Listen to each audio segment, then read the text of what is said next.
கோவை வெள்ளலூர் குப்பை கிடங்கை அகற்ற வலியுறுத்தி போத்தனூர் மற்றும் வெள்ளலூர் சாலையில் ஆயிரக்கணக்கானோர் மனித சங்கிலி போராட்டத்தில் ஈடுபட்டு வருகின்றனர். இதுகுறித்த கூடுதல் தகவலை செய்தியாளர் கார்த்திக் வழங்க கேட்கலாம். கார்த்திக், வணக்கம். அங்கு போராட்டத்தில் ஈடுபட்டு இருப்பவர்கள் என்ன தெரிவிக்கிறார்கள்? கள விவரங்கள். வணக்கம்.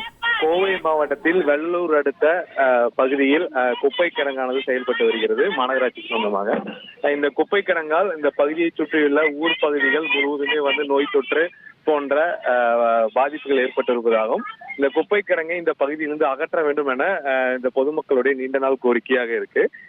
இந்த சூழல்ல அண்மையில் கோவை மாநகராட்சி மன்றத்தில் நடைபெற்ற ஒரு கூட்டத்தொடர்ல இந்த குப்பை கிடங்கு அருகே கடந்த அதிமுக ஆட்சியில் கட்டப்பட்ட பேருந்து நிலையத்தை லாரி பேட்டையாகவும் காய்கறி மார்க்கெட்டாக மாற்றுவதற்கான ஒரு தீர்மானம் நிறைவேற்றப்பட்டிருக்கு. இதற்கு எதிர்ப்பு தெரிவித்து ஏற்கனவே அதிமுக கண்டனம் அறிக்கை வெளியிட்டிருக்கு. இந்த சூழல்ல பாஜகவை சேர்ந்தவர்கள் ஒரு சில நிர்வாகிகள் மற்றும் பொதுமக்கள் இந்த பகுதிவாசிகள் அனைவரும் சேர்ந்து இன்று 10 கிலோமீட்டர் தூர அளவுல மனித சங்கிலியாக போராட்டத்துல ஈடுபட்டிருக்காங்க. வெள்ளலூர், கோணவாய்க்கம்பாளையம், எல்என்டி சாலை உள்ளிட்ட பகுதிகளில் ஆயிரக்கணக்கான மக்கள் கருப்பு மாஸ்க் அணிந்தும் கையில் பதாகைகள் வைத்தும் இந்த போராட்டத்தில் ஈடுபடக்கூடிய காட்சிகள் நம்மால பார்க்க முடிகிறது.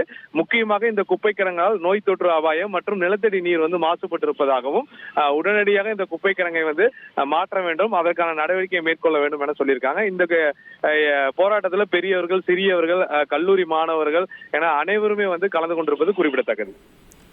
தகவல்களுக்கு நன்றி கார்த்திக். செய்திகளை உடனுக்குடன் தெரிந்து கொள்ள உடனே சப்ஸ்கிரைப் பண்ணுங்க.